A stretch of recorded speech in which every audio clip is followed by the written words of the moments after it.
So let's do a fun activity today to help us remember the shapes that happen when we attach the vowels to the alphabet. As we know, in Malayalam, when we start with a single alphabet, it automatically comes with the short sound a.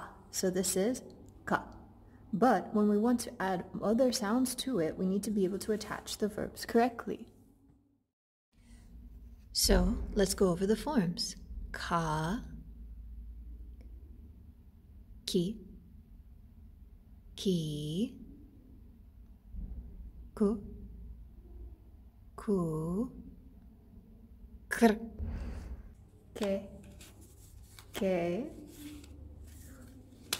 go,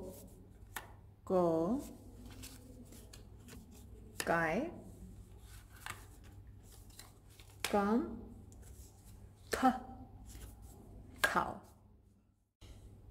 This is a fun exercise because you can make the flashcards yourself, and if you want to remember, you can write on the back which each vowel is. Then test yourself.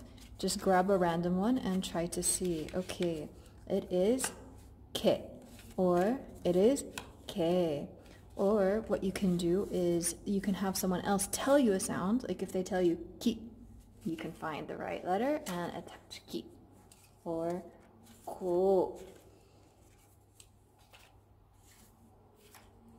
So all you need is a marker and some colored paper and a little bit of time, and you can read Malayalam vowels.